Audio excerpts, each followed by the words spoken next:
अस्सलाम वालेकुम दोस्तों, मेरा नाम सईद बलोच है। मैं फार्मासिस्ट हूँ और मैं अपने वीडियोस में अपने दोस्तों को, देखने वालों को, उनकी दवाओं के बारे में और उनकी बीमारियों के बारे में मालूमात आम फहम ज़बान में देने की कोशिश करता हूँ। ये वीडियो मैं वायरसेस के बारे में बना रहा हूँ और बलोची में मैं पहले से बना चुका हूँ ये वीडियो। ये दोस्तों के कहने पे उर्दू में बना रहा हूँ। वायरसेस के बारे में हम सब लोग जानते हैं। ये आँख से नज़र ना आने वाले ऐसे जानदार हैं जो मुख्तलिफ़ बीमारियों का बाइस बनते हैं। कोविड के आने से पहले जो मशहूर वायरसेस हैं उनमें सबसे मशहूर तो इन्फ्लुएंज़ा का या ज़ुकाम का वायरस है, और उसके अलावा एड्स वायरस, हेपेटाइटिस बी और सी का वायरस, पोलियो का वायरस, MMR के वायरसेस, बहुत सारे वायरसेस हैं जिनको हम वैक्सीन से रोकते हैं। हमें इन्फ्लुएंज़ा वायरस या ज़ुकाम के वायरस के बारे में ये पता है कि ये अपनी शक्ल तब्दील करता रहता है और हर साल जब ये नया वायरस आता है, ऑस्ट्रेलिया में जब सर्दियां होती हैं जून जुलाई में, तो वहाँ से ये शुरू होता है और ये सर्दियों के साथ ये हमारे नॉर्दर्न हेमिस्फेयर में यानी नॉर्थ अमेरिका में ये सितंबर में ये वायरस जब पहुंचता है, तो इसके लिए जो मैन्युफैक्चरर हैं, जो वैक्सीन्स बनाते हैं, ये हर साल एक नया वैक्सीन बनाते हैं, क्योंकि जो पुराना वायरस होता है वो अपनी शक्ल इतनी तब्दील कर चुका होता है कि जो पहले से मौजूद वैक्सीन है वो इसके ख़िलाफ़ इफ़ेक्टिव नहीं होता। खुशकिस्मती से जो ये कोरोना वायरस है, जिसे SARS-CoV-2 के नाम से साइंटिफिकली जानते हैं, ये अपनी शक्ल तो तब्दील कर रहा है, लेकिन अभी तक वो अपनी शक्ल इतनी तब्दील नहीं कर सका है कि हम ये जो अभी वैक्सीन जो मौजूद है कि ये इफ़ेक्टिव ना रहे। तो हमें पता है कि जो सबसे पहला जो वायरस था वो अपनी शक्ल तब्दील करते हुए अब डेल्टा तक पहुंच चुका है। जो पहले उसका नाम इंडियन वर्जन था। तो ये डिस्क्रिमिनेशन को ख़त्म करने के लिए ये जो मुल्कों से मंसूब नाम थे, जैसे UK वेरिएंट और ब्राज़ीलियन वेरिएंट और इंडियन वेरिएंट, को तब्दील करके अल्फ़ा और गामा और डेल्टा ये नाम दे रहे हैं। तो अभी जो सबसे मशहूर तरीन इसका वेरिएंट है जो अपनी शक्ल तब्दील कर चुका है, ये डेल्टा के नाम से जाना जाता है। सारी दुनिया में सबसे ज़्यादा जो लोग इफ़ेक्ट हो रहे हैं वो डेल्टा वेरिएंट से हो रहे हैं। तो अब साइंटिफिक रिव्यूज़ और डॉक्टर्स और साइंटिस्ट ये कह रहे हैं कि जो ये वैक्सीन है ये अभी तक उतनी ही इफ़ेक्टिव है कोरोना वायरस के लिए जितनी ये पहले जब ये लॉन्च की गई थी तब से इतनी इफ़ेक्टिव है। इसकी इफ़ेक्टिवनेस में कोई कमी नहीं आई है। हालांकि ये वायरस अपनी शक्ल तब्दील कर चुका है, लेकिन अभी तक ये वायरस के ख़िलाफ़ मुदाफ़ियत, मेरा मतलब है वैक्सीन के ख़िलाफ़ मुदाफ़ियत पैदा नहीं कर सका है। पिछले हफ्ते की जो स्टैटिस्टिक्स हैं इंग्लैंड के, उनके मुताबिक जो 98% केसेस हैं UK में, वो सब डेल्टा वेरिएंट के हैं और सिर्फ 2% जो हैं वो अल्फ़ा वेरिएंट है, जो पहले UK वेरिएंट के नाम से जाना जाता था।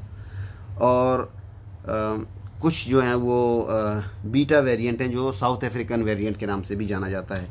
तो CDC की स्टडीज़ के मुताबिक ये वायरस जो है वो वायरल लोड इंक्रीज़ कर देता है, यानी अपनी जो मल्टीप्लिकेशन की सलाहियत है ये इसकी बढ़ चुकी है। जो लोग इन्फेक्टेड होते हैं इस वायरस से, वो उनकी सांस से, उनके खांसी से, उनके छींकने से ये वायरस ज़्यादा लोगों में फैल रहा है। स्टडीज़ ये बता रही हैं कि जो लोग अनवैक्सीनेटेड हैं, जिन्होंने वैक्सीन नहीं लगवाई हुई है, वो बहुत ज़्यादा इफ़ेक्टेड हैं।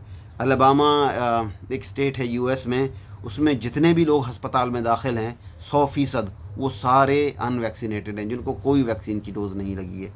तो मेरा वीडियो का बनाने का एक मकसद ये भी है कि सारे लोग वैक्सीनेट करवा लें, इंतज़ार ना करें, क्योंकि ये अगर फैलेगा पाकिस्तान में, खुदा न खास्ता ये फैलता हुआ दोबारा म्यूटेट कर जाए तो अल्लाह ना करे ये कोई पाकिस्तान वेरिएंट भी आ सकता है।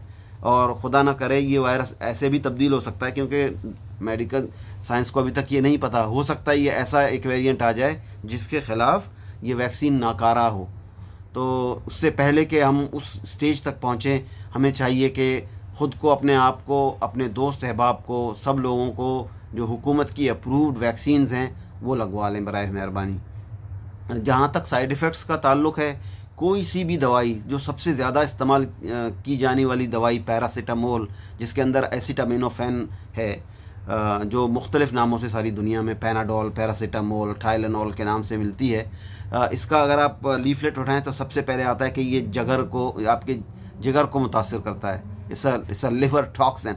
तो कौन ऐसा है जो ये जब पढ़ ले कि ये तो मेरे जिगर तबाह हो जाएगा अगर मैं ले लूँगा इसको, लेकिन कितने लोग हैं जो सर दर्द के लिए इसे रोज़ाना इस्तेमाल करते हैं। तो हर अदविया के साइड इफ़ेक्ट्स हैं। जैसे ब्रूफीन है, आइबुप्रोफेन, इसके अगर आप साइड इफ़ेक्ट उठा के देख लें तो ये कहता है कि ये स्ट्रोक और हार्ट अटैक का रिस्क बढ़ जाता है इससे।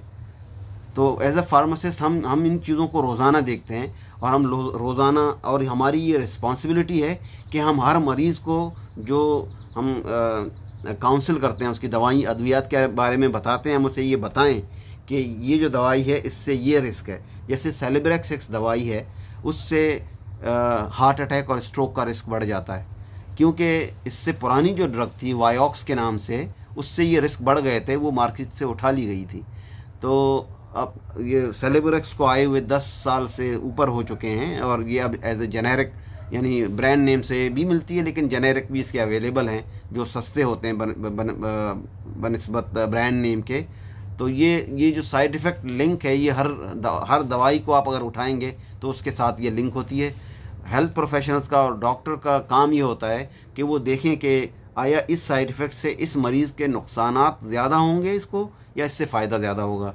तो हम ये जानते हैं, अब सारी दुनिया जानती है कि ये वैक्सीन के इस्तेमाल से मुल्क को, कौम को, सारी दुनिया को फ़ायदा ज़्यादा है, और अगर नुकसानात हैं तो वो बहुत कम हैं या ना होने के बराबर हैं।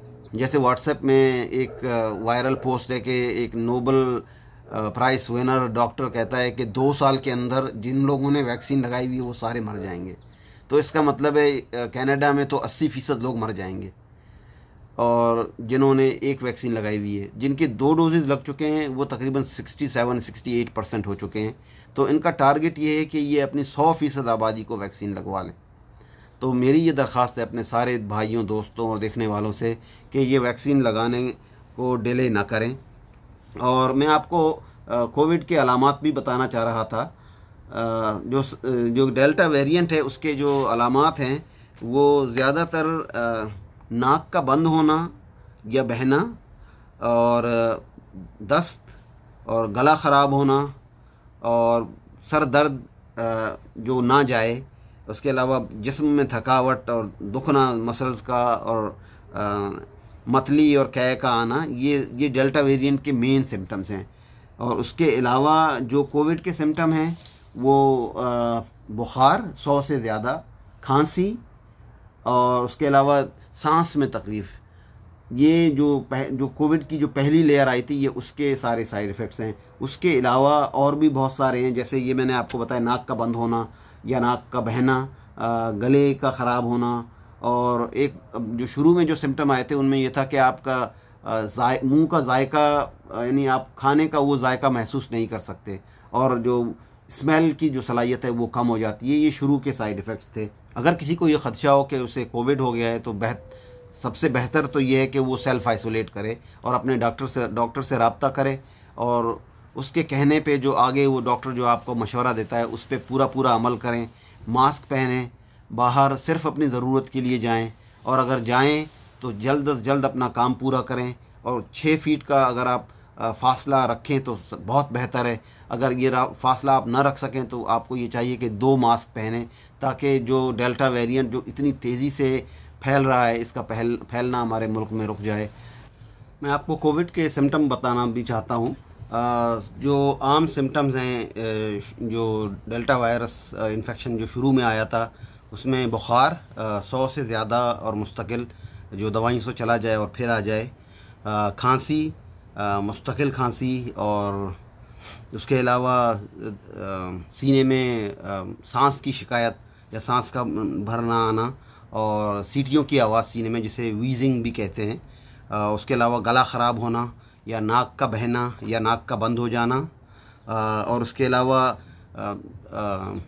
बू ना आना किसी चीज़ की, और मुंह का जायका चला जाना या कम हो जाना बहुत। उसके अलावा मतली या कै, और दस्त लगना या बहुत शदीद मैदे का या पेट का बहुत शदीद दर्द, उसके अलावा सर्दी लगना और सर का दर्द, मुस्तकिल सर का दर्द और शदीद किस्म का, और जो ना जाए और मुस्तकिल रहे, और आँख में इन्फेक्शन हो जाना जिसे कंजक्टिवाइटिस भी कहते हैं या पिंक आई भी कहते हैं, या आँख का लगना उर्दू में जिसे कहते हैं, और मुस्तकिल थकन की शिकायत, मसल्स में या पट्ठों में दर्द मुस्तकिल और शदीद दर्द, उसके अलावा भूख का कम होना या बिल्कुल भूख का ना लगना। ये बहुत सारी अलामात हैं कोविड की, जो यानी किसी को इनमें से कोई एक अलामत भी हो सकती है। जो जिनको कोविड ना हो तो उनको ये चाहिए कि वो अपने डॉक्टर से ज़रूर मशवरा करें। अगर इस तरह की कोई अलामत हो और सर का दर्द है, जैसे आपने टायलेनॉल या पैरासीटामोल खाई और सर का दर्द दोबारा आ गया या मुस्तकिल है और बहुत शदीद है, तो आप डॉक्टर से मशवरा करें। और डेल्टा वायरस के जो सिम्टम हैं वो थोड़े से मुख्तलिफ हैं और थोड़े से कम हैं। बाज़ औक़ात डेल्टा वायरस के कोई सिम्टम नहीं होते हैं। इस तरह के भी केसेस दुनिया में सामने आ रहे हैं जिनमें लोगों में इस वायरस के कोई सिम्टम्स नहीं हैं। तो इसलिए बहुत ज़रूरी है कि सारे लोग जो हैं वो वैक्सीनेट करा लें। और वैक्सीन करवाने, जो लोग वैक्सीन करवा लेते हैं और उनको अगर इन्फेक्शन हो भी जाता है तो वो माइल्ड होता है और जल्दी चला जाता है। उनको अस्पताल में जाने की और जो है ना रग से या इंट्रावीनस इंजेक्शन्स की ज़रूरत नहीं पड़ती है। उनको जो अंग्रेज़ी में जिसे कहते हैं या मेडिकल साइंस में कहते हैं, विल रिड्यूस और मिनिमाइज और actually eliminate ICU admission and death.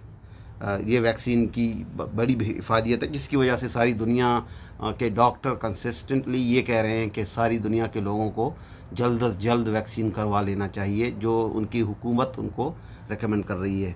तो डेल्टा वायरस के जो सिम्टम्स हैं उनमें दस्त और नाक का बंद होना और या बहना, मसल और पट्ठों की दर्द की शिकायत, मुस्तकिल सर दर्द और क़े आना, गला ख़राब होना और हर वक्त थके हुए होना। तो ये कुछ सिम्टम्स हैं, यानी बुखार, जिनको डेल्टा वायरस में बुखार के अलामात कम होते हैं। तो उम्मीद है कि आप लोग जो है ना इस वीडियो को देखेंगे और इस पर गौर करेंगे कम से कम, और मैं उम्मीद करता हूँ कि ये आप लोगों को कन्विंस करेगी कि आप लोग वैक्सीनेट करवा लें। मैंने अपनी पूरी फैमिली को वैक्सीनेट करवा लिया है। मेरा सबसे छोटा बेटा अभी 10 साल का है, तो 12 साल से ऊपर के जितने भी लोग हैं कनाडा में उनको सबको वैक्सीनेट कर रहे हैं, सारे लोगों को।